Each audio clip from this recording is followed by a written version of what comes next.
Hi everyone, welcome to the 102 Hours YouTube channel. Tonight we're going to talk about the story of the Elizabeth Smart kidnapping, the harrowing abduction and miraculous rescue. It's a tale that will keep you up at night, so why are we inviting sleep? Consider this your gentle warning, you probably won't survive this without a twitch in your sheets. So, before you get comfortable, take a moment to like the video and subscribe, but only if you genuinely enjoy what I do here. Drop your location and local time in the comments, I want to know where you're tuning in from. Now, dim the lights, maybe turn on a fan for that soft background hum, and let's ease into tonight's journey together. This story concerns Elizabeth Smart, a 14-year-old who vanished from her bedroom in Salt Lake City on June 5, 2002, in one of the most shocking child abduction cases in U.S. history.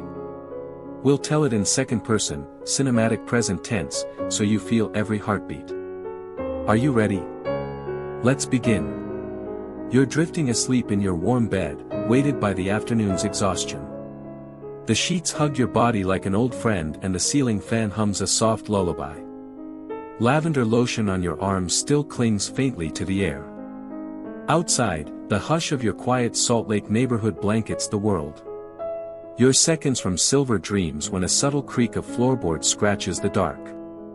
You keep your eyelids closed, chalking it up to settling wood. But the next breath isn't natural. It's shallow, deliberate, sliding over your ear like a trembling whisper. Then it comes again, a soft syllable of your name, Elizabeth. Your heart thunders as the fan's hum morphs into a distant roar. You press your face into the pillow, willing yourself to stay unconscious, but the sound deepens. It's accompanied by a metallic click, the cold bite of something slipping free, like a safety off a blade. You turn your head, just enough to see a silhouette at the threshold, a man, tall and gaunt, curved knife glinting in the sliver of moonlight between your curtains. You freeze, every muscle screaming to flee, but your body is a frozen statue. The year Elizabeth disappeared, U.S. law enforcement logged nearly 800,000 missing children reports, yet only a sliver ended in rescue. Mainstream fact, today, thanks to advances in Amber Alerts, created in 1996 and barely 6 years old at the time, hundreds more runaways and abductees are saved, but back then the system was still finding its footing. Investigators still question whether the lack of an immediate Amber Alert on that first night delayed crucial public awareness. He steps closer, low voice soft and urgent. "Come with me," he says, no regret in his tone. He's calmer than you have any right to expect. You catch a whiff of his breath, sour coffee mixed with stale incense, and you realize it's real. You're wide awake, trapped between the safety of a childhood home and the knife's chill. Breather. You blink through tears, focusing on the pattern of the quilt, simple squares of blue and green.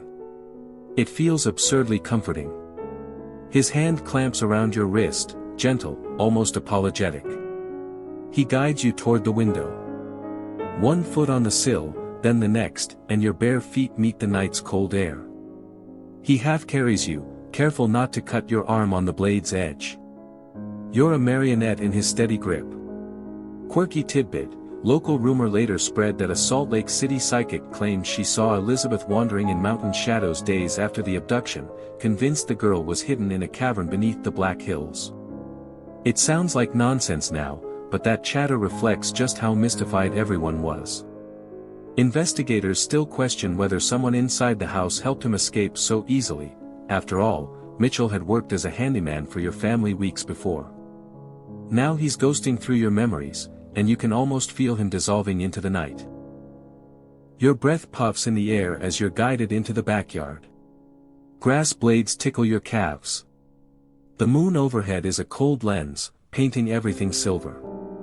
He leans you against the wooden fence, and for the first time, you see the veins on his hand, the tremor as he tightens his hold. He presses the knife's flat side to your ribs. "Not to wound you," he murmurs, "but to control." "Stay quiet," he whispers. You nod, mouth dry, throat locked. Outside, your house stands silent, a fortress unaware of its breach. In 2002, fewer than 100 Amber Alerts had been broadcast nationwide, making each case a test of a system still in adolescence. That night, though, no sirens howled, no screens flashed your face. Breather. You swallow against the fear, listening to your pulse in your ears. He propels you through a gap in the fence and into a waiting van. The engine sputters as it roars to life. Metal doors slam. Headlights carve through the darkness. In the passenger window's reflection, you catch a glimpse of your bedroom window, barren and bright with moonlight.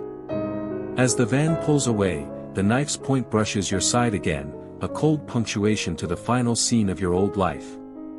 It's a moment suspended in time, the smell of cedar from the fence, the whistle of your heartbeat, the quiet certainty that nothing will ever be the same. You cling to the edge of your panic, senses on overload. Behind you, the house retreats. Ahead, the unknown stretches wide and wild.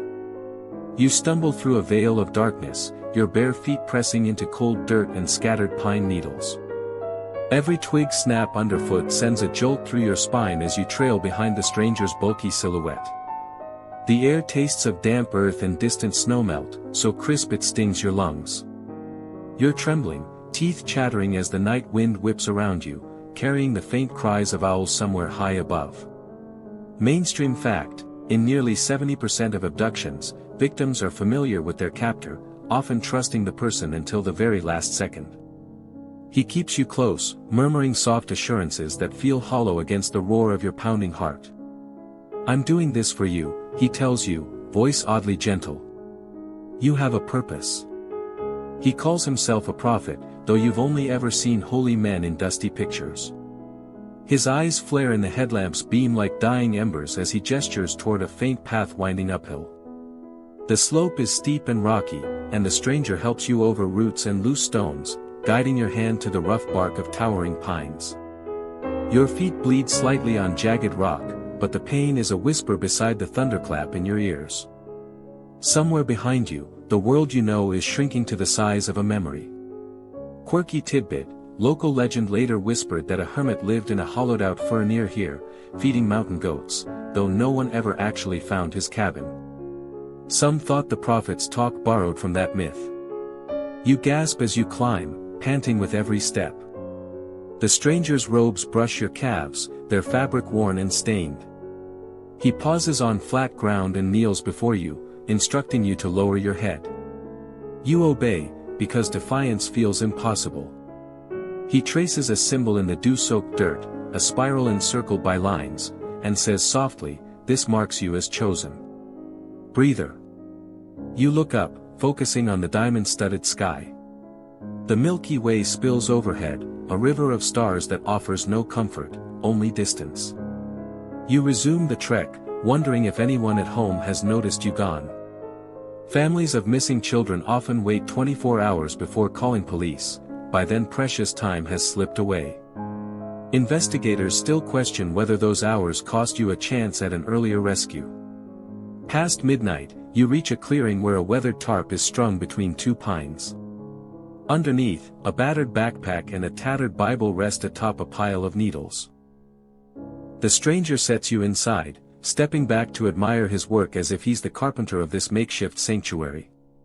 You crouch on chilled ground, hugging your knees, watching smoke curl from a tiny campfire. Its light flickers across his face, revealing deep lines and feverish zeal. Every so often he looks to the heavens and recites verses in a voice that flickers between prayer and mania.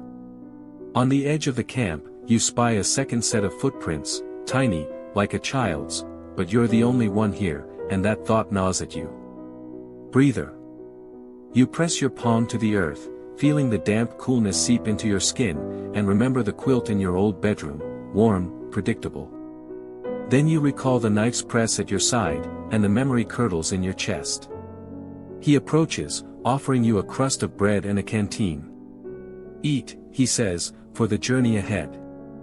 The loaf tastes musty, but you swallow it. Your stomach growls, unused to real food or lack thereof. In that moment, you realize how quickly the mountain's isolation can become prison. Quirky hinterland rumor: some campers later swore they heard chanting on the trail that night, though park rangers found no footprints beyond the clearing. You curl into the tarp's shadow, shivering as dawn creeps through the pines. Ahead, the black hills loom, silent sentinels that will witness your captivity. Ahead of that, lies the impossible task of escape. Investigators still question whether a passing hiker glimpsed you that first night, but chose not to intervene. As the first pale light filters in, you lift your head, resolve coiling in your chest. The path behind you is erased by footprints and snowmelt, the way home hidden beneath forest hush. You sip water, steel yourself, and wait for the stranger's next command. You wake to the chill of dawn pressing through the tarp, breath puffing in front of your face like a wisp of smoke. Every muscle protests when you try to push yourself up. The prophet stands over you, robe swirling around his ankles, eyes glowing with fervor. He murmurs a new name, risen from scripture, he says, and insists you answer only to it from now on. You barely understand the syllables, but you know exactly what he means: your old life is over. He leads you to a knot of young pines and secures your wrists with coarse rope. The fibers bite into your skin, leaving red crescents that throb with every heartbeat. You clutch at the bark, trying to steady yourself, but the world tilts beneath you.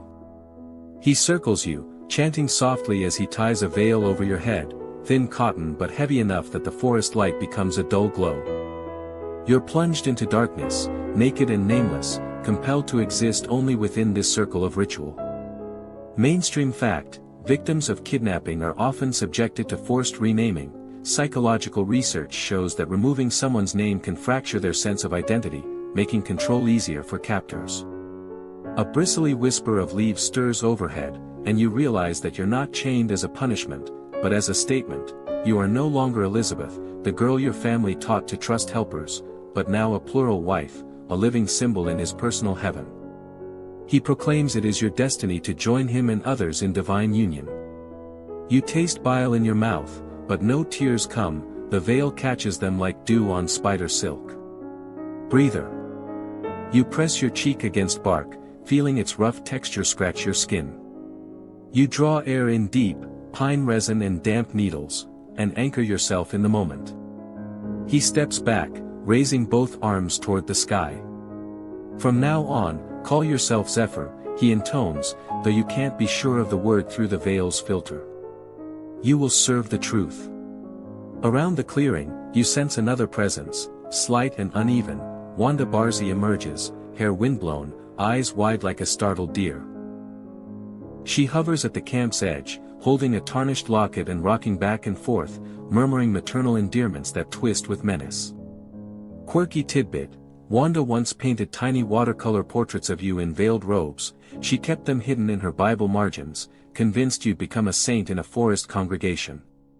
Investigators still question whether those watercolors survived the initial search of the campsite. She kneels beside you, voice cooing, "You are chosen, my little dove." Her hands flutter around your shoulders, half comforting, half constricting. You feel her gaze flick between your bound wrists and his raised arms, as if she's weighing which prayer to pray first. You rock on your toes, testing the rope's slack. The knot is rough but not impossible. Every fiber of your being aches to wrench yourself free, but fear sharpens your resolve. He carries a blade, she watches every move. You taste the prospect of escape as both hope and doom. Breather. You inhale the cold morning air, recognizing that survival means patience. Even shadows shift with seasons, you must outwait them. He dismisses Wanda with a gesture, telling her to prepare breakfast while he prepares you. She disappears into the trees, and you hear the scrape of metal and low hum of her voice. You strain to catch snippets, Bible verses about sacrifice, murmured prayers for your soul. Meanwhile, he steps close, slipping thick manacles around your ankles, connecting them with a short chain fixed to the tree. You lift your skirt, fresh cuts on your shins remind you this isn't tenderness. Mainstream fact: historical cult abductions often include ritualistic chains. Examples date back to the 1970s, when small fringe groups used physical bindings to enforce obedience. He adjusts the chain so you can only shift a few inches side to side, forcing you to pace in a narrow loop. Walk the path of repentance, he says, as if you're on a pilgrimage rather than a captive in his backwoods theater. You pace, counting spear-like roots, each step a reminder of the distance between you and freedom. With the morning sun climbing, Wanda returns, carrying a bowl of lukewarm water and a crust of bread. She lifts your chin, washing grain dust from your face with surprising gentleness. Yet you flinch when her fingers brush your cheek, as if kindness can't coexist with cruelty. You swallow the bread, dry and gritty, and savor the water like a spring in a desert. Quirky rumor, a hiker months later claimed he saw a girl chained to a tree in that forest, but assumed it was part of some freak show or art installation. No one investigated further at the time. Investigators still question whether that witness could have ended your captivity months earlier. As Wanda helps you into the robes he's designated, a rough-spun garment of dusty white, you feel the veil's weight settle back over your eyes. The fabric is itchy, stiff with starch, and carries the faint odor of burnt sage. He instructs you to kneel before the tree and repeat prayers of devotion, reciting a litany of decrees you don't understand. Each phrase feels like a nail driven into your sense of self. Breather. You drift between the sound of your own pulse and the rasp of wind in the needles overhead. Your mind flickers with memories, your mother's laugh, the softness of your pillow, like distant lanterns flickering in fog. When he finishes, he whispers in your ear, voice low and eager. You are reborn. You're to rise as his plural wife, an intimate follower whose purpose is to bear witness to his glory. The word rings hollow but also ignites terror. To live under his roof is to live without your own will. He steps back, surveying you with a sculptor's eye, then instructs Wanda to chain herself beside you, calling her a fellow sister, though her chain is lighter, her veil transparent. You wonder if privilege in captivity can feel like power, even as it deepens your own imprisonment. Mainstream fact: cult psychologists note that shared suffering, when captors chain captives side by side, intensifies solidarity, making escape less likely. Investigators still question whether splitting captives reduces chances of rescue by fragmenting their perspectives. You sit back on your heels, legs clawing at earth, and feel the forest's hush press in. You're nameless, veiled, bound, and told to be grateful. But sunlight filters through the canopy, and you catch the glint of your own resolve. They may give you new names, chains, and roles, but your true identity pulses beneath your skin, waiting for the right moment to break free. You huddle against the rough-hewn wall of the cabin, heart fluttering like a trapped bird, and watch the woman move with a grace that belies her role. Wanda Barzi, the prophet's wife, glides between the stove and the prayer rug, her eyes shifting from soft sympathy to cold calculation in the span of a breath. One moment she brushes your hair back with surprising tenderness, the next, she snaps her head toward you with suspicion, as if you might vanish like a guilty thought. Mainstream fact: in criminal psychology, roughly 30% of kidnapping accomplices are spouses or intimate partners of the primary abductor, often serving as both caretakers and jailers. You notice the way her apron flutters as she kneels beside a chipped enamel pot, stirring glutinous porridge that smells faintly of ash and spices. Steam curls upward, and for an instant, you almost taste cinnamon, but the air here is thick with fear. She hums a lullaby that you recognize from Sunday school, only she mangles the words, stretching them into dissonant notes that echo off the wooden beams. Quirky tidbit: rumor later spread that Wanda secretly clipped a lock of your hair and kept it between the pages of her worn Bible, convinced it held mystical power. Investigators still question whether she clipped that hair during a moment of genuine compassion, or as a ritual to bind your spirit. Sometimes she sits beside you, voice soft as warm honey. It's okay, she says, brushing a hand across your cheek. He loves you. Her words drip with motherly warmth, but you flinch, memories of the prophet's knife still sharp in your side. Each gentle touch is a test: will you lean in, craving comfort? Or will you recoil, remembering the blade pressed so lightly that it felt almost like an invitation? You keep your eyes darting, cataloging every detail. The pale tang of metal on her fingertips, cardboard boxes filled with canned goods stacked in a corner, her shoes lined neatly by the door. You map this place like a cartographer mapping enemy territory, knowing that someday you'll need every inch of memory. In the flicker of candlelight, you catch her gazing at you through half-lowered lids. There's pity there, too, a sorrow that seems almost real. Yet as quickly as it appears, it vanishes, replaced by a steely resolve. You realize she survives in this madness by believing she's needed, indispensable to his divine mission. Her identity has fused with his, an echo to his megaphone of zeal. Quirky rumor, some local hunters swore they heard Wanda chanting in the woods at dawn, reciting lines of poetry she claimed were whispered by angels to guide her actions. Investigators still question whether those whispered poems were genuine revelations, or clever manipulations to cloak cruelty in sanctity. When the prophet returns, Wanda's posture shifts again, shoulders straightening as if she's been called back to her role. She rises without a word, folding her hands at her waist, eyes lowered in submission. You watch as she kneels before him and presses the Bible to her heart, lips trembling over prayers you can't decipher. In that moment, she looks less like a captor and more like his most devoted acolyte, willing to sacrifice everything for the promise of divine approval. You stare at their joined silhouettes, him, the towering fanatic, her, the shadow that follows his every move. You wonder how love can twist into chains, how a caring hand can slide so easily into a cuff. You ache with the knowledge that kindness, in this forest chapel, can be as dangerous as a blade. Breather.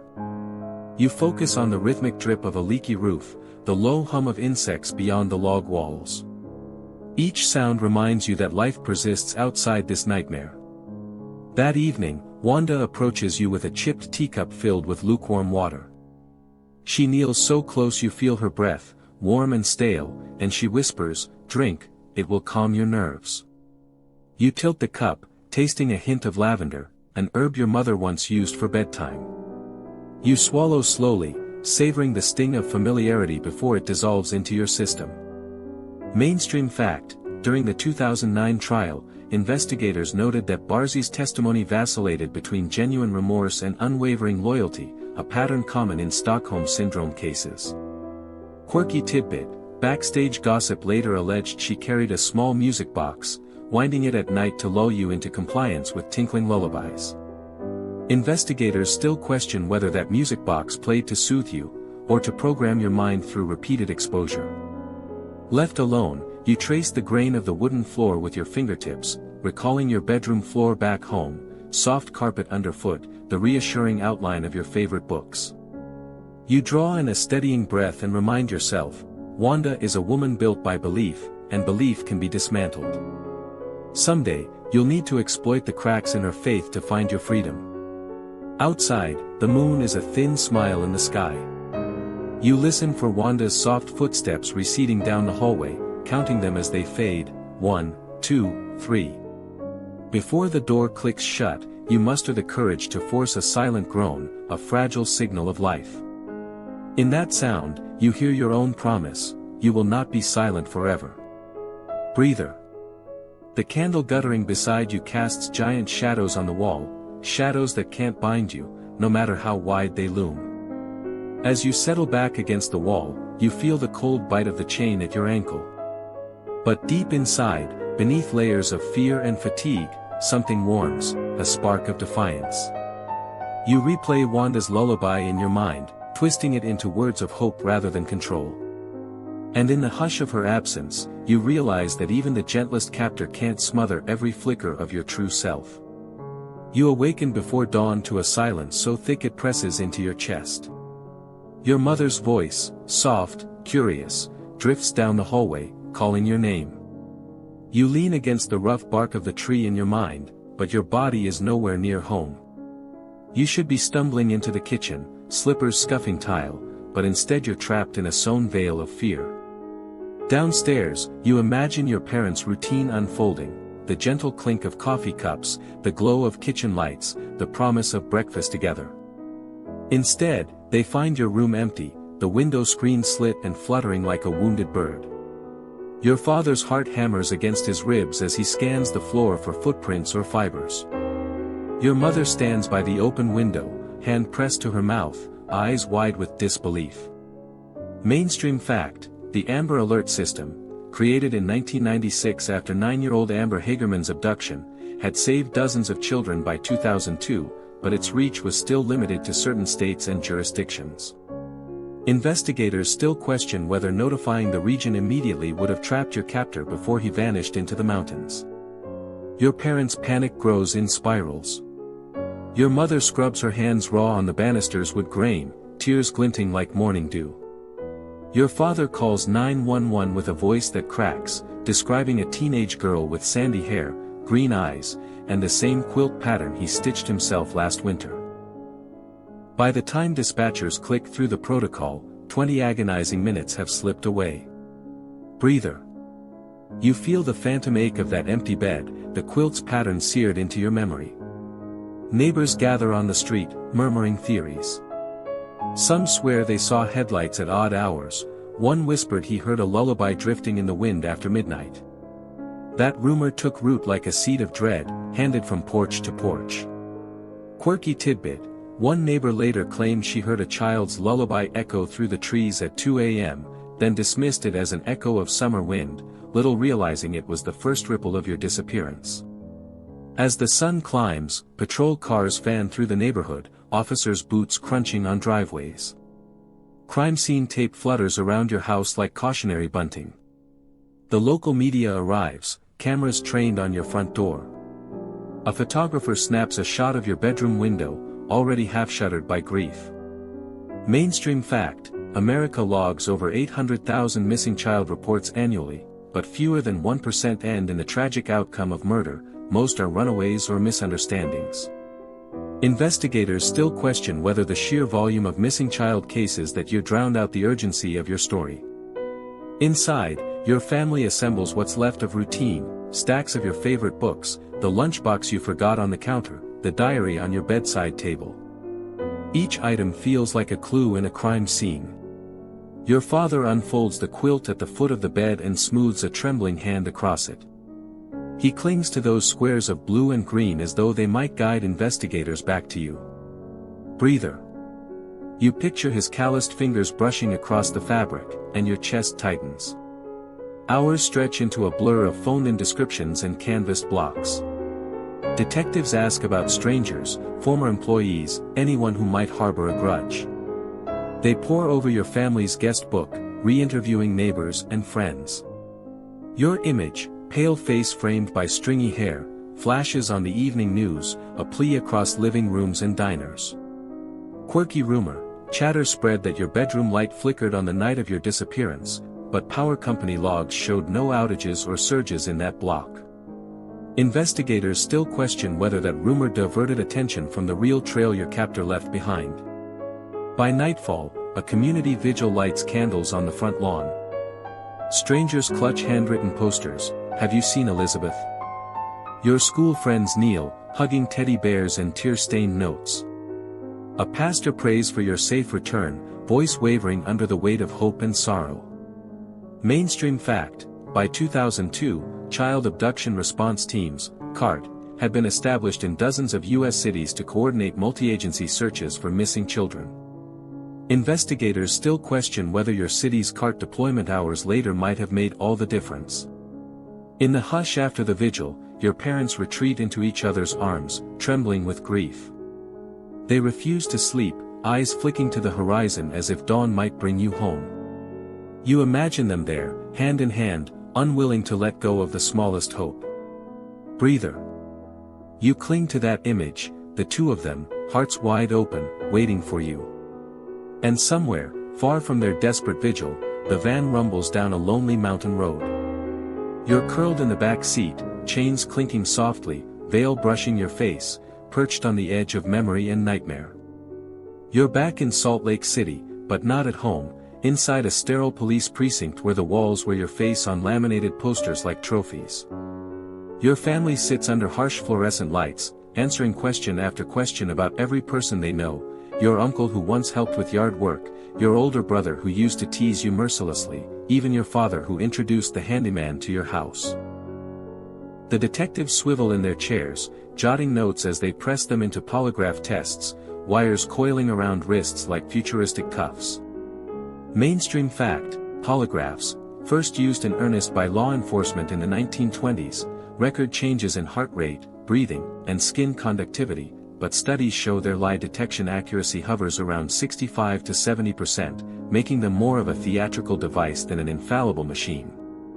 Investigators still question whether early polygraph readings steered the hunt toward innocent relatives, costing precious hours.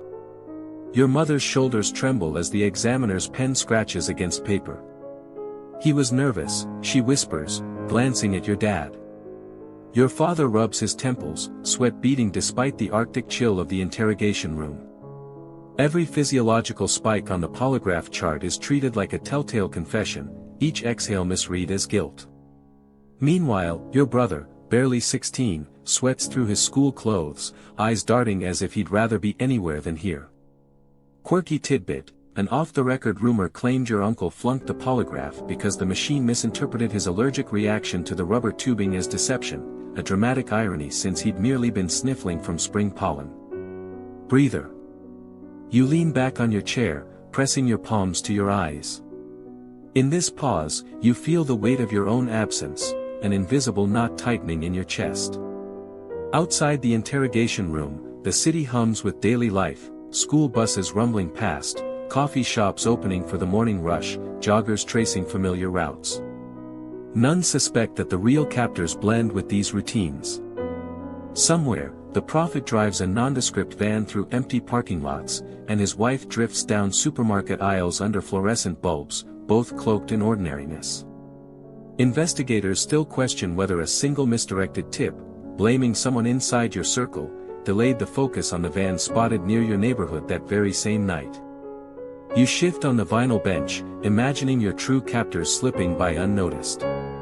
You recall that plea on the evening news, your face projected in living rooms, diners, and gas stations, all urging people to watch for a maroon van with a raised roof. Yet each time someone called in, the lead fizzled into static as detectives chased shadows in your own family's living room. Mainstream fact: in over 85% of child abduction cases, the abductor is known to the victim, or at least moves within familiar circles, making misidentifications especially tragic and common. Quirky tidbit: a late-night radio show hosted by a local DJ reported an anonymous caller who claimed to have seen a veiled girl hitchhiking on a desert highway, but the tip was dismissed as prank radio hype. Breather. You close your eyes, remembering how small your bedroom felt before the nightmare began, and realize that home is now defined by where you aren't. Back in the precinct, the detectives will in photo lineups. 30 faces stare at your parents as they squint, trying to recognize your abductor. Your mother winces at each image, your father pinches his lips. Then a face flickers on a screen, a wild-eyed man wearing robes and a beard tangled like underbrush. But your parents hesitantly say no, and the police chalk it up to uncertainty, another dead end. Investigators still question whether the delay in identifying Brian David Mitchell from that lineup prevented an earlier breakthrough. You press your palms into your eyes, the memory of the prophet's hollow voice echoing, "Come willingly, and you shall find purpose." That twisted invitation resurfaces as you watch your loved one struggle under suspicion. You picture your brother's tear-streaked face when he was led away for further questioning, and your heart clenches at the injustice of it all. Mainstream fact: by 2002, many jurisdictions treated polygraph results as inadmissible in court due to their unreliability, yet investigators still leaned on them for direction.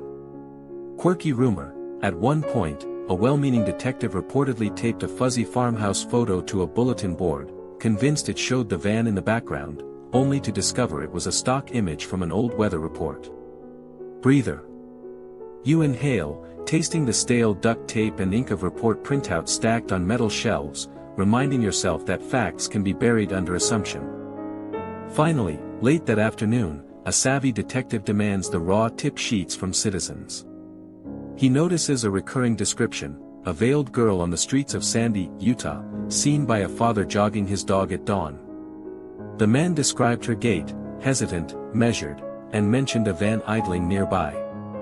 The detective flips to the map overlay. That location is less than 5 miles from your family home. His eyes light with the possibility of truth.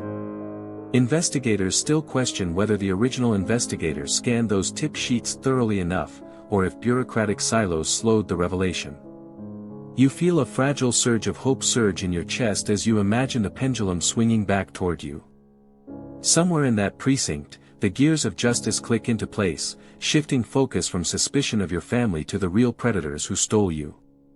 Even as the path to rescue remains tangled in red tape and human error, this moment marks the slow grind toward clarity, a pivot from blame to pursuit. You wake to a hollow rumble in your stomach, so loud it drowns out the prophet's morning sermon. His voice echoes against the log walls, rich with conviction, as he lectures you on purity through penitence.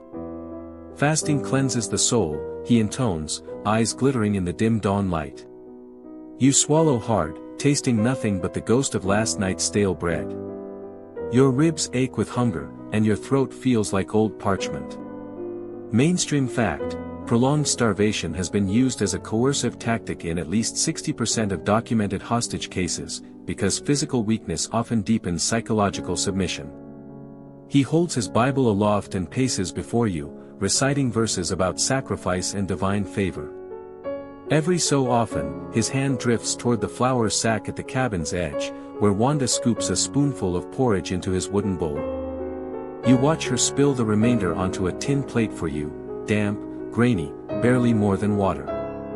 Her eyes flick with guilt as she hands it over, as if she knows the porridge is poison to hope. You force it down in anxious bites, but hunger claws at you, an endless ache beneath your skin. Breather. You close your eyes, imagining a warm slice of pizza, steam curling from the cheese, just once. The prophet's sermons grow more manic each morning. He tells you to envision your old self as a withered leaf, cast off by the wind. Embrace this new birth, he growls. On his way out, he slips a veil higher over your eyes so your world contracts to his words. You trace the coarse fabric with trembling fingers, marking its stiff folds as your only landmark in a landscape of deprivation. Quirky tidbit: journal entries later revealed Mitchell believed that Elizabeth's body could survive on spiritual manna alone, and that any physical nourishment beyond a daily crumb would corrupt her soul. Investigators still question whether his delusions of divine sustenance prolonged your starvation beyond typical captivity norms. By mid-morning, Wanda returns with a handful of wild berries she foraged near the creek. She kneels beside you, offering them like sacramental wine. The berries taste tart and faintly of earth, an odd comfort. You chew slowly, savoring the burst of sweetness, but wonder how many more days she'll risk foraging so close to prying eyes. You imagine watchful hikers just out of sight, their boots crunching on pebbles, oblivious to your hidden struggle. Breather.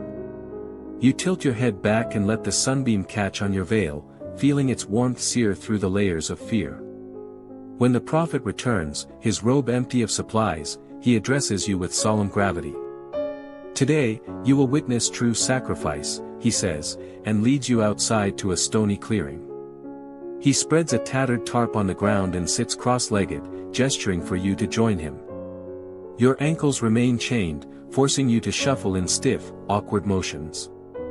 He plucks at your veil and instructs you to gaze upon the sky until you see divine visions. You stare at the clouds, shapes drifting slowly, and your mind wanders between hunger and hallucination. A memory surfaces, your mother's lullaby at bedtime, the soft creak of her rocking chair. But as you focus, the clouds twist into impossible shapes, a giant hourglass, then a serpent devouring its tail. The prophet watches your eyes, nodding in approval. You see the cycle of life and death, he murmurs. You understand your place in the cosmic design. Mainstream fact: sensory deprivation and malnutrition are known to induce vivid hallucinations in captivity victims, complicating rescue efforts when eyewitness accounts become unreliable. Investigators still question whether your reported visions grew from genuine divine contact, or from the harsh cocktail of fasting and isolation. As the day drags on, the prophet departs to procure more supplies, leaving you trembling beneath the sun. You taste dust on your tongue and wonder if you'll ever swallow normally again. The veil twists in your palm, rough threads biting your skin. You think of home, the kitchen table where your breakfast bowl sat steaming every morning, your dog's eager nose nudging for scraps. Breather. You close your eyes and hum the opening bars of your favorite song, just loud enough for yourself. Wanda returns at dusk with salted crackers, a rare luxury, and a small cup of lukewarm milk. She crouches and sets them before you, her hands shaking. "Eat slowly," she whispers. "They're all we have." You bite into a cracker, the salt singing on your tongue. You swallow the milk in gulps, feeling warmth spread through your chest. It's the closest you've felt to normal all day. Quirky tidbit: a neighbor later recalled seeing a dusty white van near a roadside berry stand, imagining it belonged to campers, unaware it was Mitchell making his rounds to feed you. Investigators still question whether those berry run sightings could have pinpointed your location sooner. That night, you're ushered into the cabin for another forced prayer session. The prophet's voice echoes off the walls, reciting passages about endurance. Your stomach twists into knots with each verse. You close your eyes, envisioning yourself as a phoenix, rising from ashes. With every imagined beat of your wings, you feel resolve flicker within you. Breather. You let your thoughts drift to a future without hunger, without chains, just freedom. He ends the sermon by pressing the Bible's spine against your chest. You feel every dent and crease in its leather cover, and you wonder what stories hide within its pages. He steps back and smiles, as though he's pleased with your progress. Wanda gives you a curt nod, her eyes glistening in the candlelight. You meet her gaze and see empathy buried beneath layers of fear and fanaticism. You realize she's as trapped as you are, sharing each porridge spoon and every forced prayer. Mainstream fact: co-captives in kidnapping scenarios sometimes develop complex bonds, what psychologists call the shared suffering paradox, that can both inhibit and facilitate escape. Investigators still question whether leveraging that bond could have prompted a joint flight for freedom. As you settle onto the cold floor, belly half full, mind racing, you clutch the chain and feel its weight. Hunger will return with sunrise, and so will his voice. But for now, you rest on the edge of consciousness, a tiny ember of hope glowing in your chest, fueled by the taste of salt, the memory of home, and the certainty that starvation can starve out more than just the body. You trudge along the cracked pavement of a sleepy highway, every step muffled by the thick soles of your shoes. The prophet's robes whisper against your calf as he strides beside you, head bowed in solemn determination.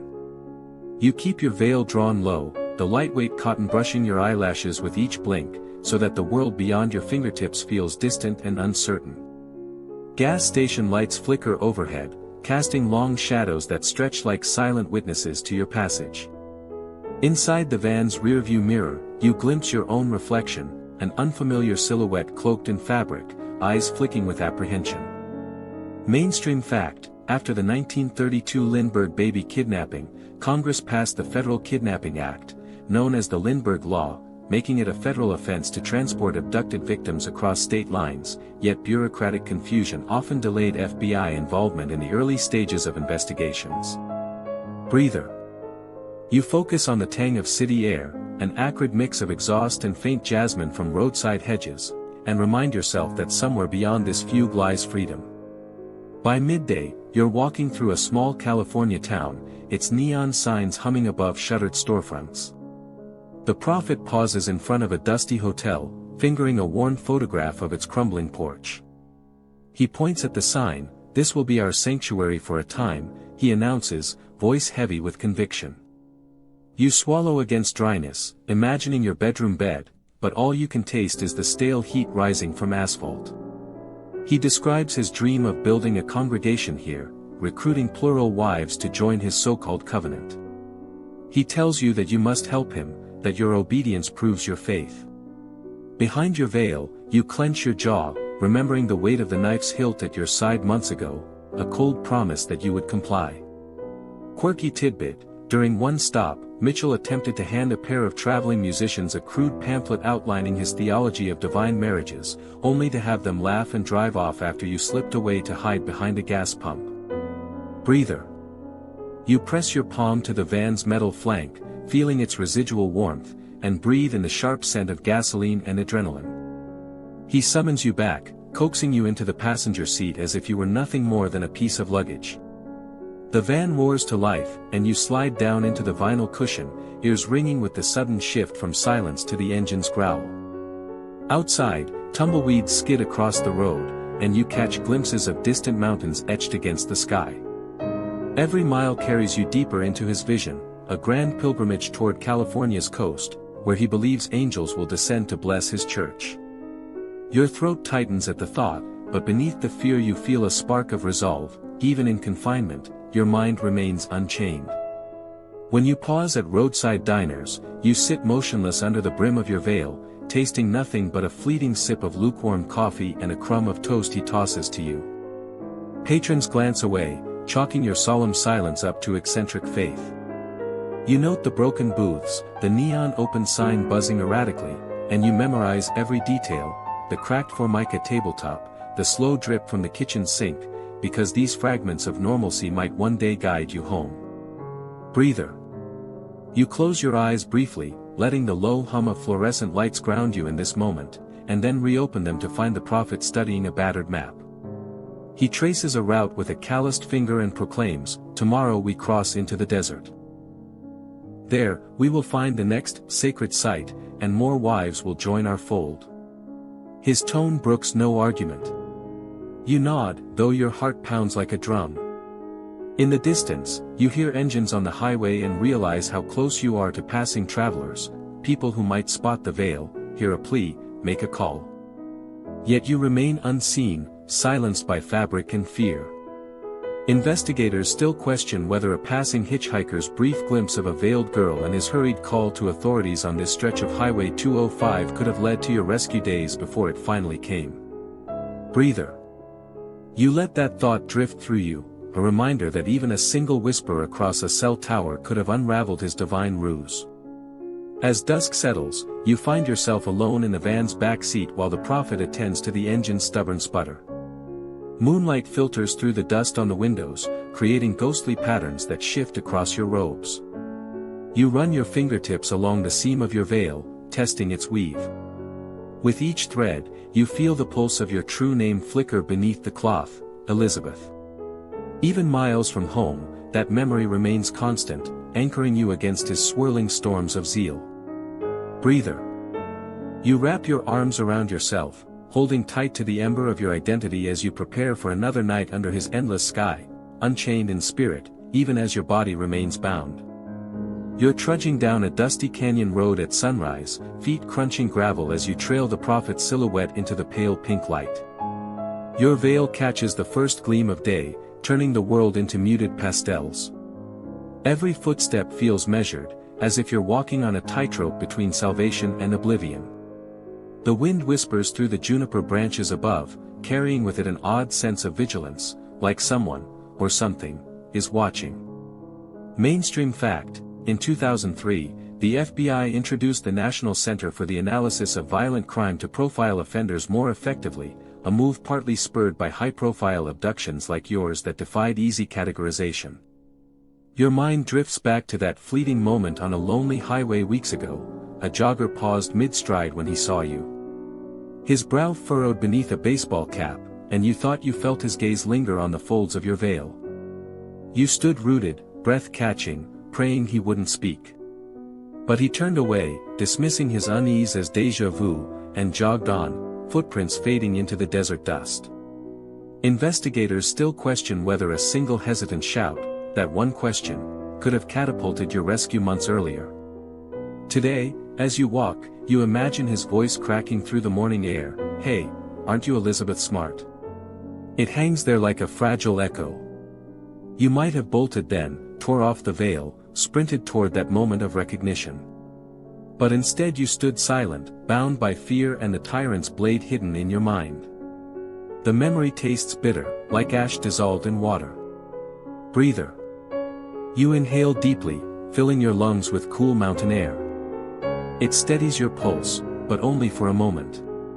The prophet stops at a bend where the road dips toward an arroyo. He glances back, eyes unreadable. You approach on unsteady legs, weighing your chance. His hand drifts to the knife at his belt, not a threat this time, but a silent reminder that defiance has costs. You lower your gaze, the desert sun igniting the beads of sweat along your hairline. Quirky tidbit: years later, you'd learn that a local marathon runner claimed to have felt inexplicably unsettled when he saw you in that same stretch. He even scratched possible sighting in his training log, then erased it for fear of ridicule. You press a hand to your chest, where your heart thumps against your ribs like a plea for freedom. Thoughts swirl: what if he had asked? Would your captor have panicked and unleashed violence? Or would a single utterance of your name have shattered the fragile illusion he'd built around you? Breather. You focus on the jagged silhouette of distant peaks, their edges sharp against the sky, lines you contemplate mapping with your memory for a future escape. The prophet beckons you forward, voice low and urgent. "We're close," he murmurs. "Close to the next sacred marker." You nod, voice lost beneath the rustle of your robes. But inside, a question drifts: what marker could be more sacred than returning to your true life? Investigators still question whether disregarded civilian sightings, deemed too unreliable, shrouded pivotal clues in bureaucracy. As you step around a boulder, you nearly collide with a weathered road sign, its arrow pointing toward a ghost town named Silver Ridge. Sunlight fractures through your veil, casting lattice shadows on the sign's peeling letters. You run your fingertips over the metal, committing its imperfections to memory: a dent near the R, chipped paint along the D. This will be another breadcrumb for the map you'll draw of your captivity. Breather. You let your fingertips linger, tasting the grit of rust and time, anchoring you in reality. The prophet halts at the edge of a dry wash, strands of wild grass swaying like silent sentinels. He kneels, picking up a shard of glass, turning it in his palm. "This is an offering to the earth," he intones, reminder that you are bound, to the land, to me, to purpose. He presses the glass to your palm, the sharp edge nicks your skin, a thin line blossoming crimson. You flinch, but keep your hand steady, tasting iron on your tongue. Quirky rumor: some desert travelers later reported a streak of red on the prophet's trail, believing it was spilled blood from an ancient ritual, though no one realized you were the unwitting participant. Investigators still question whether forensic tests on that glass shard might have linked it to your eventual rescue site. You wipe your palm against your robe, pressing the fabric to seal the cut. Pain is a tether, a reminder that your body is yours, even when your freedom is not. You glance at the prophet, whose fervor remains unshaken. The canyon walls close in around you, echoing his voice as he chants passages about sacrifice and absolution. Breather. You sink to your knees beside him, letting the earth's warmth seep through your thin garments. For a flicker of time, you imagine yourself as a free woman, kneeling on your bedroom floor, studying your reflection in the bathroom mirror. The thought sharpens your resolve. He rises, tucking the glass shard into his robes, and beckons you to follow. You stand, testing your ankles against the weight of metal cuffs. Each click of chain against chain is a drumbeat in your chest, timed to the dance of fear and hope. Investigators still question whether that jogger's hesitation, and every subsequent almost sighting, shifted the timeline of sightings that could have led to an SWAT deployment. The canyon narrows as you push onward, sun climbing higher, heat baking the stone. Your throat is parched, voice a distant memory. You reach for the canteen slung at your side, dry. You press the metal against your cheek, longing for the comfort of water. Instead, you press your palm to the canyon wall, feeling its coolness, drawing strength from its solidity. Breather. You close your eyes, picturing your mother's gentle hand on your forehead, soothing feverish dreams. You exhale, as if releasing a prayer into the stones. Ahead lies a bend in the canyon where the road disappears behind a cluster of boulders. Rumor said this was where eyes in the rock watched travelers, but you know it as just another obstacle. You steel yourself, knowing each obstacle you overcome brings you closer to home. You adjust your veil, smoothing it over your face, though your spirit has already lifted any shroud it can bear. Quirky tidbit: decades later, hikers would place a plaque at that bend reading for the brave girl who walked here, though most didn't know your name, only the legend of the veiled wanderer. Investigators still question whether that unmarked plaque spurred renewed interest in unsolved abduction cases across the West. You step around the final boulder into a clearing where sunlight bursts like a dawn you've only dreamed of. Your ankles burn with every move, but your resolve is fire. In that moment, you realize that while your captor controlled your body, he never held your story. You own that, and you'll carry every detail into the world that awaits beyond the canyon's mouth. You wake to a pale gray dawn that drapes the forest in a hushed stillness, as if the trees themselves are holding their breath. Snowflakes drift lazily from low-hanging clouds, dusting your veil and shoulders with silent confetti. Today is Christmas, and you feel like a ghost haunting your own life. You trudge through the campsite, gathering brittle twigs and pine sprigs while the prophet and Wanda whisper prayers over a chipped enamel stove. The air carries the scent of cold metal, wood smoke, and something faintly sweet, perhaps the last remnant of pine resin on the breeze. Mainstream Fact: the National Center for Missing and Exploited Children, founded in 1984, ramps up poster distributions and media alerts during the holiday season, believing that heightened community gatherings provide better chances to spot abducted children amid festive crowds. Breather. You pause, pressing a finger to the rough bark of a birch, tasting the cool air as it fills your lungs. You construct fragile wreaths from twigs bound with stray strands of your veil, weaving in red berries Wanda foraged at dawn.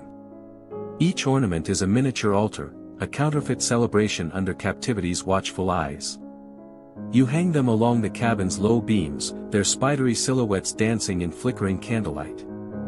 Outside, the world beyond these trees bursts with carolers, wreaths on front doors, and fireplaces crackling through living room windows, but here you're stranded between two Christmases, the one you abandoned and the one forced upon you.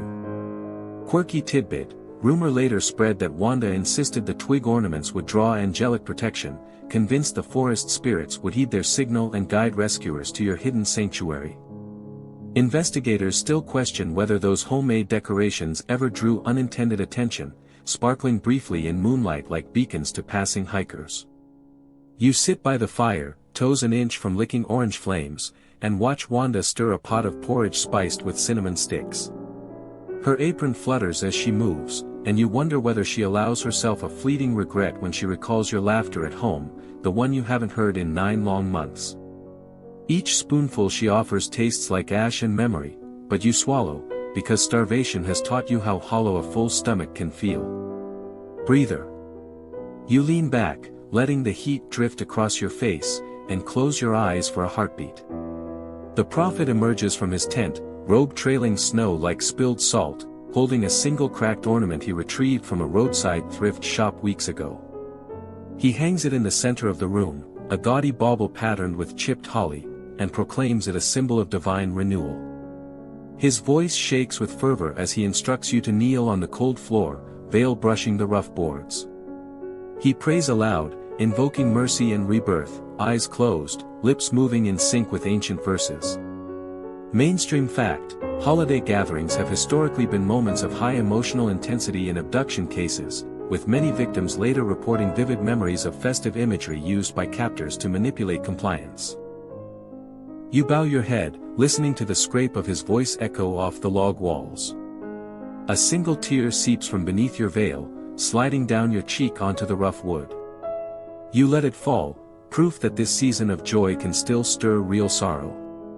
Quirky rumor: one disgruntled park ranger later claimed he saw mysterious lights among the trees on Christmas Eve and reported them as ghostly lanterns, never knowing they were candles flickering behind your twig wreaths.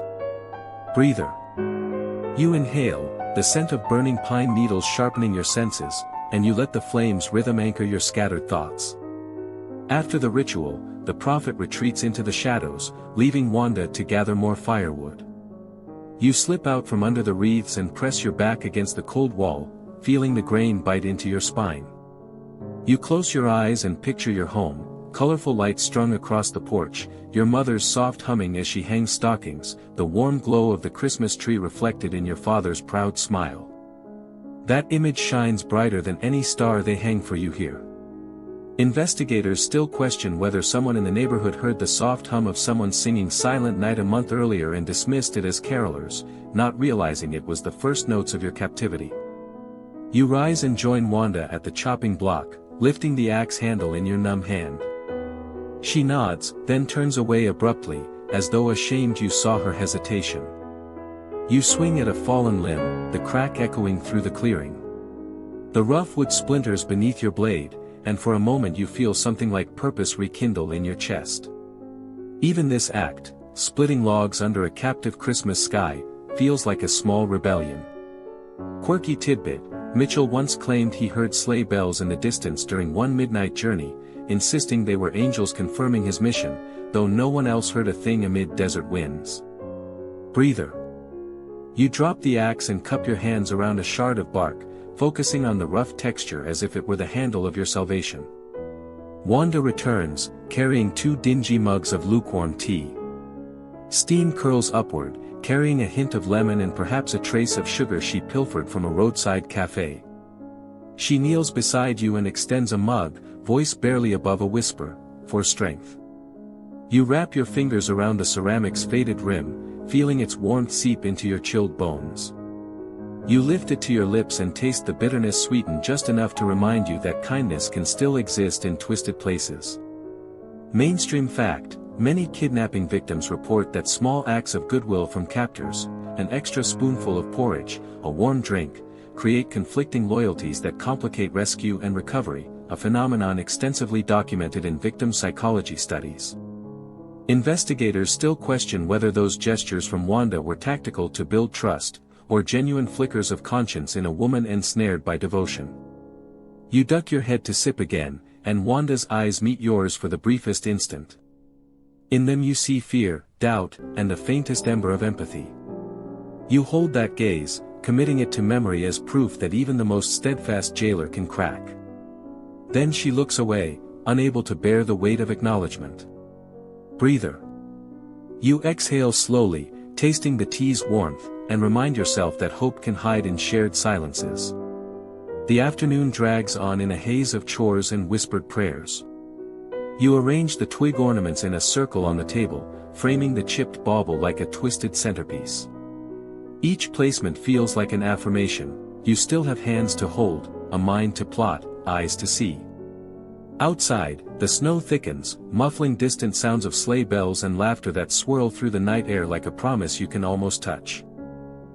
Quirky rumor: children in the nearest town later claimed they heard a distant voice singing "God rest ye merry gentlemen" near Christmas, and begged their parents to look, only to find empty woods and fresh snows blocking their view. Investigators still question whether any of those curious reports were ever taken seriously, or dismissed as holiday fancy. As twilight seeps into night, the prophet returns, robe dusted white, eyes ablaze with triumph. He gestures toward your wreaths and proclaims them sacred talismans that mark the culmination of his holy season. You kneel again as he offers you a sprig of pine, instructing you to breathe in its resinous scent as a pledge of new life. You do, closing your eyes against the weight of resin on your fingertips and the ache in your chest. Breather. You let the fragrance fill your lungs, letting it anchor you in both worlds, one you're forced to inhabit, and one you'll reclaim. That evening, you lie on the cold floor beneath your twig canopy, heartbeat syncing with distant church bells you can barely hear. You wrap your arms around yourself and whisper a promise into the hush: this Christmas was stolen, but your spirit remains unbroken. Tomorrow, you will carry these memories out into the world beyond this forest. The prophet may call you a chosen wife, Wanda may see you as a symbol, but you know who you are. In the stillness of this stolen holiday, you kindle the glow of your own defiance, bright enough to guide you home. You're sitting in a cramped office lit by fluorescent tubes that hum like distant aircraft, surrounded by stacks of tip-line envelopes bursting with scribbled notes, yellow sticky flags, and crumpled Polaroids. Every sheet bears someone's hope, phone numbers, cryptic descriptions, wild claims, an avalanche of humanity searching for the girl lost in the mountains. You lean forward, fingertips grazing the topmost envelope as if you could feel its urgency pulse through the paper. Each one carries a story, a theory, or a dead end. Mainstream fact: by 2002, the National Center for Missing and Exploited Children's tip line was fielding over 100,000 calls annually, yet fewer than 2% of those calls yielded actionable leads that led to recoveries. Investigators still question whether the sheer volume of irrelevant tips drowned out the single, precise description that could have pinpointed your whereabouts. Your mind drifts to the stories folded into these envelopes: a farmhand who swore he saw you wandering among sheep at dawn, a trucker convinced you were hidden in his trailer, even a self-proclaimed psychic who swore he felt your energy pulsing under a haunted bridge. One amateur sleuth mailed a Polaroid of a red-haired girl on a trail, insisting it was you, only for authorities to trace it to a hiker's vacation photo. Quirky tidbit: an obscure internet forum later buzzed with a conspiracy theory claiming you'd been snatched by aliens in a cloaked spacecraft, complete with hand-drawn star maps and eyewitness sketches. Breather. You close your eyes and draw a slow breath, tasting the faint tang of ink and stale coffee in the air, reminding yourself that some noise must be filtered to hear the signal. Meanwhile, detectives pore over every tip, cross-referencing names, phone numbers, and dates, hoping the puzzle pieces will coalesce. Each possible sighting report is tagged by location on a corkboard map, red pins for credible, blue for dismissed, and yellow for maybe. You imagine that map stretching across states, a constellation of false dawns and near misses. Investigators still question whether early tips, filed under the wrong jurisdiction or misrouted by understaffed call centers, were processed too slowly to yield timely breakthroughs. You picture the day a man walked into a sandy convenience store, breathing hard, brandishing a hastily drawn flyer, insisting he'd seen a veiled girl get into a black SUV 2 miles east of town. He pointed at a map scratched on a napkin, but the dispatcher, overwhelmed by hundreds of calls that hour, filed it under miscellaneous. By the time someone circled back, the trail had grown cold. Mainstream fact: national tip lines in the early 2000s were often decentralized, causing crucial leads to bounce between local, state, and federal agencies before action could be taken, delays that theory suggests cost precious days. Breather. You tap your fingers on the desk, feeling the wood's grain, and remind yourself that every missed lead deepens the sense of time slipping away. Amid the chaos, a breakthrough moment emerges. A college student in Provo calls, recalling a girl matching your description begging for water at a roadside park. She'd been convinced it was a homeless woman and walked on. Only after seeing your face on a missing person poster did the memory crystallize. This tip contains a precise location, a stretch of trail less than 10 miles from the site of your disappearance. Detectives drop everything and mobilize. Investigators still question whether that tip, logged hours after being received, might have led to your rescue days earlier if police had acted immediately. You imagine the flurry of activity: officers donning boots, loading ATVs, splitting into search grids under the dim glow of headlamps. Helicopters beat the night sky, their downdraft whipping branches like restless spirits. For the first time, hope cracks through the haze of false dawns. Quirky tidbit: a local radio DJ interrupted his midnight jazz set to broadcast the student's tip live, an unprecedented move that rallied dozens of volunteers to the search perimeter. Breather. You rest your head against the chair's cool back, tasting relief and dread in equal measure as the search teams fan out into the dark woods. Hours later, as the first pink light of dawn bleeds over the ridge, a call comes through: possible find. A hiker on a service road spots you, veiled, pale, rooted to the spot, bound by chains but alive. He calls 911 before the prophet even realizes you've slipped from his grasp. Investigators still question whether the hiker might have spotted you weeks earlier, if only he'd known what to look for, and whether better public awareness of Amber Alerts could have primed him to act sooner. In those final moments, you're disoriented by joy and shock. The uniformed officers approach, weapons lowered, voices gentle as they call your name. You stay still until a kind face appears through your veil, saying, "Elizabeth." Your heart stutters, and then you nod, tears flooding like rain. Chains clatter as they unlatch, and you step into arms that belong to strangers but feel like family. Breather. You inhale the crisp mountain air, lungs burning with fresh life, every cell humming at the promise of home. Later, as medics wrap you in a blanket, you glance back at the forest's edge, at the dim shapes of the prophet's van disappearing down the road. You realize that amid the avalanche of tips, amid the swirl of noise and frustration, a single call, one clear, focused voice, lit the path out of darkness. Investigators still question whether our systems now truly learn from those 9 months of silence, whether future tip lines will be nimble enough to catch the whisper that matters most. You're stepping onto familiar pavement, the broad sidewalks of Salt Lake City unfolding beneath your feet as midday sun warms the concrete. The hum of traffic feels like home, cars gliding past, brakes squealing at the next red light, the distant chime of a church bell from Temple Square, and yet everything tastes foreign. You're veiled, chained, and strapped into the back of the prophet's battered van, inching toward the city you once knew so well. Mainstream fact: FBI data shows that nearly 75% of child abductions occur within 20 miles of a victim's home, the idea being that captors often think familiarity will camouflage their movements, a tragic irony when that proximity breeds complacency. As the van door slides open, your bare feet touch the curb. People bustle past, tourists snapping photos, office workers clutching lattes, a school bus idling at the corner. You slip into the flow, feeling as invisible as air. No one glances twice at the silent girl in robes, the veil muffles your face, and the prophet's fervent mutterings behind you sound like distant prayer. Breather. You inhale the sharp scent of roasting coffee beans, letting it anchor you for a heartbeat. He strides ahead to a street corner, hoisting a worn Bible onto a smudged wooden crate that someone painted holy truth on. He begins to preach, voice booming over the urban din. Crowds thin and gather, some curious, some annoyed, but no one tugs at your veil or demands your name. You count footsteps, the cracked tiles underfoot, the pattern you memorized on your way to school, now repurposed as landmarks in your private escape map. Investigators still question whether those midday sermons, given feet from one of your favorite bakeries, could have led to your recognition if someone had bothered to look beyond the scroll of fabric.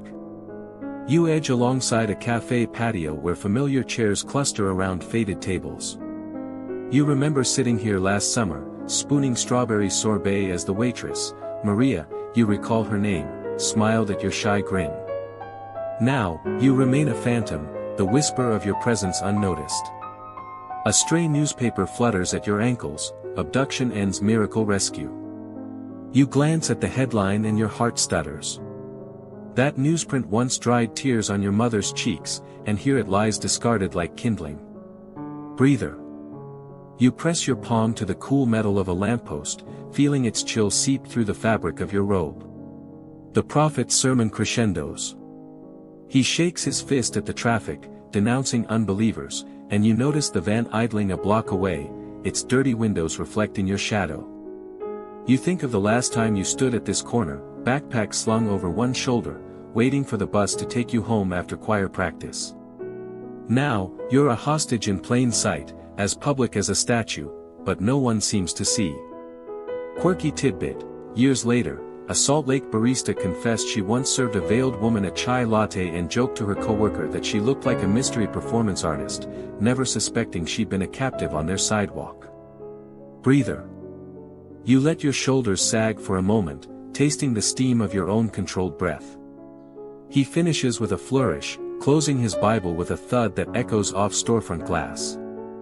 As the crowd disperses, you step onto the curb once more, van door yawning open to receive you. You climb in, ankles rattling in their shackles, and tuck your head against the seat's cool vinyl. Outside, city life pulses on, bus doors hiss, phone alerts ping, a street musician tunes a guitar, while you remain trapped between a man's delusion and the world's indifference. Investigators still question whether routine city patrols might have spotted the van's license plate if someone had filed a report when they saw a blindfolded girl climbing in. You press your cheek against the window, watching the skyline slip by. The temple spire that once symbolized your childhood Sundays now looms like a silent sentry, unspeaking of your suffering. Cars flash past, each driver absorbed in their own story, none connecting the dots to yours. Your mind flickers with that fatal assumption: no one would abduct a girl here, the city whispers. Breather. You inhale again, catching the tang of asphalt warmed by the sun, and remind yourself that assumptions can kill. The van turns onto a quieter neighborhood street, rows of brick houses with tidy lawns, the one your family lived in a few blocks away. You track the familiar rooflines, the mailbox painted cherry red, the swing set in the yard of the house next door. You wonder if your neighbor, Mr. Henderson, still waters his begonias at this hour. Could he glimpse your veiled form and think it normal faith practice rather than alarm? Mainstream fact: in nearly 60% of residential abductions, captors tour neighborhoods by day, betting on the assumption that daylight deters suspicion. Quirky tidbit: a neighbor's CCTV camera later recorded a white van cruising by your street at 2 p.m., but the footage was overwritten because the storage loop was set to 6 hours, another cog in the wheel of missed chances. Breather. You exhale slowly, tasting the faint sweetness of magnolia blossoms drifting from a nearby garden. At the end of the block, the van slows. The prophet points to a modest storefront converted into a sanctuary, its windows papered over with hand-lettered messages of remnant faith. He ushers you inside, and you cross the threshold like a penitent, stepping from daylight into dim candlelight. The click of the door feels like a clap of thunder in your chest, the line between your two worlds sealed once more. Investigators still question whether that storefront's neighbors, who saw fresh paint and odd bell chimes, filed any complaints or simply chalked it up to local art. You sit on a wooden pew, feeling its grain through your robe, as he preaches new sermons about purity and prophecy. Outside, cars glide past on streets you once walked freely. Inside, you're a prisoner again. Yet beneath your veil, your eyes burn with recognition. You know this neighborhood's secrets, its people, its rhythms, and you'll use them to find your way home. Breather. You let the candles flicker steady your heartbeat, reminding yourself that closeness to home is both a danger and a gift. As the prophet raises his voice in final benediction, you fix your gaze on the window's frame, mentally mapping each panel for cracks to pry, hinges to test. The city you once took for granted has become the backdrop of your captivity, but knowledge is power. And one day soon, you'll reclaim these streets with every step guided by the map you've painted in your mind. You step onto the broad sidewalk of State Street as dusk settles, the city's neon glow reflecting off wet pavement from an earlier sprinkle. The prophet's hand grips your elbow, guiding you toward a makeshift pulpit of stacked crates beneath a flickering street lamp. Your veil brushes against a passerby's coat sleeve, and you feel the brush of that stolen life closing in around you. Every footstep echoes against storefront glass, your ankles heavy with each clink of the short chain. Mainstream fact: according to FBI data, over 25% of child abductees who are recovered owe their rescue to civilian intervention, ordinary people noticing something was wrong and speaking up. He raises his voice, Bible in hand, denouncing the world's false comforts as you stand beside him like a silent statue. The traffic noise dims as drivers slow, curious about the tall, robed figure preaching on the sidewalk. You focus on the rhythm of your captor's words, words meant to bind you tighter than any chain. The crowd parts momentarily, and you catch a glimpse of the state capitol dome glowing in the distance, a symbol of law you've been denied for 9 months. Breather. You inhale the tang of exhaust and distant cinnamon from a food cart, letting it ground you in the here and now. A bus idles at a stop nearby, hissing steam, and a packed line of passengers presses forward. You clutch your chains, wondering if any of them will notice the girl beside the zealot, blindfolded and trembling. Above the roar of engines, you catch the faint trill of a saxophone from a street musician tucked behind a newspaper rack. It's half jazz, half prayer, a song that seems to pulse in time with your racing heart. Quirky tidbit: later, that same musician would swear his stray dog growled and lunged toward you that night, prompting him to shout, "Aren't you Elizabeth Smart?" the moment that cracked the case wide open. Investigators still question whether uniformed officers nearby heard the shout but hesitated, thinking it part of the street performance. Time stretches as you stand frozen, breath visible in the cool air. Then the voice comes again, louder, "Aren't you Elizabeth Smart?" It slices through the prophet's sermon like a blade. You feel a ripple pass through the crowd, confusion, recognition, disbelief, as eyes turn toward you.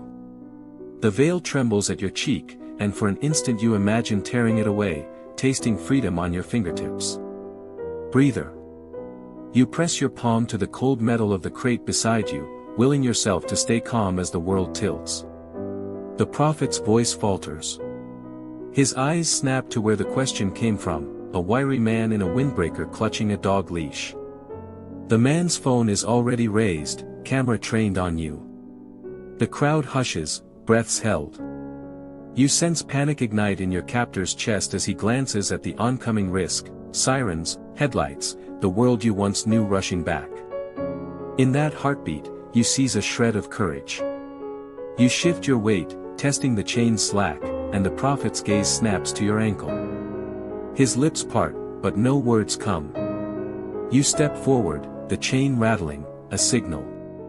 Investigators still question whether the delay in that critical 5 seconds allowed officers to leap into action rather than issuing a cautious warning. A uniformed patrol car screeches to a halt at the curb. 2 officers tumble out, badges flashing under the street lamp. Their radios crackle as they shout commands. The prophet hesitates, sweat beading on his brow, Bible slipping from his grasp onto the wet sidewalk. You feel the chain drop away from your ankle in a sudden tug, you've been unshackled.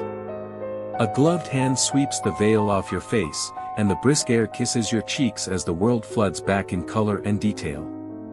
Mainstream fact: child abduction rescue protocols emphasize scoop and scoot tactics, rapidly securing the victim and removing them from danger within minutes of confirmation, a practice refined after high-profile delays in earlier decades. You stand blinking under the harsh beam of a patrol car spotlight, heart pounding but strangely light. An officer kneels beside you, voice soft, "Elizabeth?" You nod, tears spilling freely now, unbidden. The crowd parts to let a medic kneel at your side, offering a blanket and warm water. You sip, tasting sweetness you thought lost. Quirky tidbit: a local news station's camera crew captured your first words, "I thought I was dreaming," and the clip would later go viral, sparking renewed debates on how community vigilance can thwart crime. Investigators still question whether the city's delayed Amber Alert broadcast, held up by jurisdictional confusion, cost you additional hours on the streets of Sandy before this moment. You let the medic wrap your shoulders, and you step back, gazing at the vanished prison of 9 months.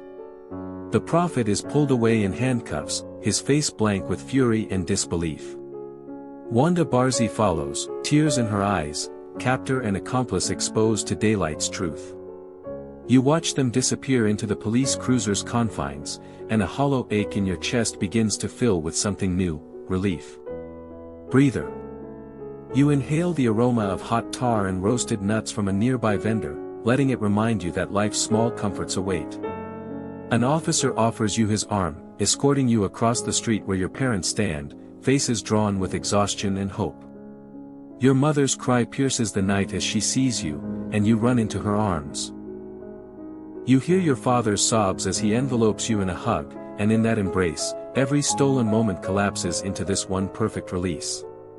Mainstream fact: studies show that family reunions after abduction can trigger intense emotional responses, relief, trauma, and complex joy, as victims and loved ones relearn trust and safety. Investigators still question whether earlier coordination between the local hospital and crisis counselors could have eased that first night's raw reunion. Wrapped in your mother's coat, you glance back at State Street, its neon lights, passing taxis, the sacred cross of the church steeple on the skyline. This crossroads witnessed both your darkest hours and your miraculous rescue. You inhale deeply, tasting the cold night air mixed with tomorrow's promise. The crowd's murmurs fade as you step toward your new life, unburdened by chains but forever carrying the map you drew in your mind. Breather. You let your shoulders drop, letting the warmth of home seep in through the thin fabric of your jumper. In the hush before the final sirens fade, you raise your head and whisper to no one but yourself, "You are free."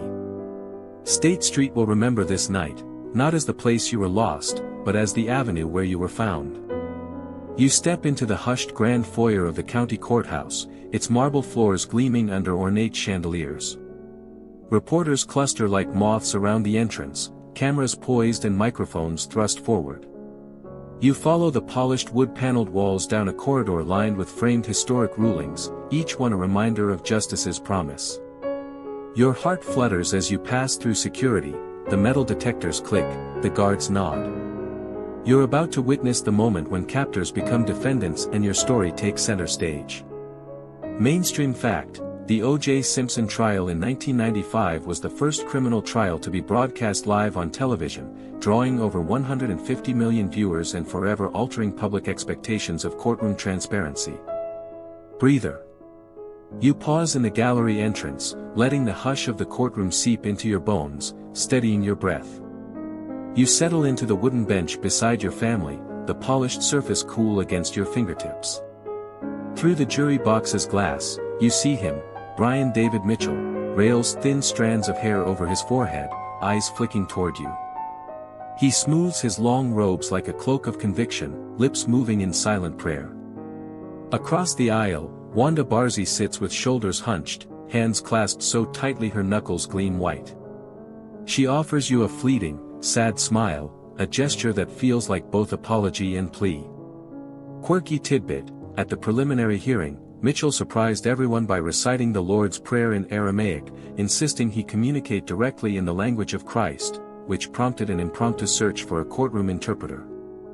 Investigators still question whether the dramatic display was genuine faith or a calculated attempt to sway the jury's perception of his mental state. The judge's gavel thunders and the prosecutor rises, voice crisp as she outlines the 9 months you spent in captivity. You watch the jury lean forward, absorbing every detail, the veils, the chains, the desert road signs you memorized. You feel the weight of your own testimony in your chest, a mixture of dread and relief that your voice will finally be heard. Witnesses file through, park rangers, hikers, that jogger in Sandy whose hesitation cost weeks. Each statement etches your ordeal into the record. Breather. You close your eyes for a heartbeat, recalling the taste of freedom you'll reclaim that day, and press your palms against your thighs to stay present. When it's your turn, you rise with measured steps, head held high despite the veil's shadow. You recount the first night, the knife's glint, the forest's hush, the makeshift sermons in the mountains. Words you once feared to speak now flow from you as testimony, each syllable carving a path from darkness into light. The courtroom holds its breath, the few stray coughs swallowed by solemn focus. You meet Mitchell's gaze, steady and unflinching, and feel the power shift as you reclaim your story. Investigators still question whether child victims should testify openly in court or behind closed doors to protect their privacy, an ongoing debate in legal circles. The defense offers their turn, mental health experts who describe Mitchell's delusions, Barzee's oppressive influence, the twisted theology that bound you. You resist sympathy for your captors, but you also glean insights into their fractured minds. You learn that Mitchell believed your captivity would herald a new covenant, that Barzee convinced herself she performed holy work. Their rationales hang in the air like poisonous incense.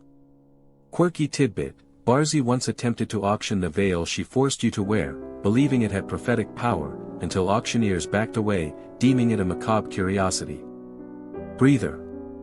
You lean back as closing arguments begin, feeling the courtroom's temperature shift, hope warming the stale air. The jury files out under bench-slapping silence. You close your eyes and whisper a quiet prayer, swift justice, healing closure. Minutes stretch like hours until the door clicks. The jury returns, faces unreadable. The foreperson stands and clears her throat. We, the jury, find the defendant Brian David Mitchell guilty on all counts, she intones. A tremor runs through your body as collective relief surges, chains dissolving in your chest. Mainstream fact: by the early 2000s, high-profile kidnapping trials averaged 8 weeks from abduction to verdict, reflecting reforms aimed at expediting justice for child victims. Investigators still question whether plea negotiations with Barzee, which spared her life sentences in exchange for testimony, served the best interests of justice and victim healing. The judge pronounces sentences: life imprisonment for Mitchell without parole, a cumulative term for Barzee with the possibility of future review. You watch as Mitchell clamps his jaw, mouth opening in a silent chant, while Barzy bows her head, tears glinting in the courtroom lights.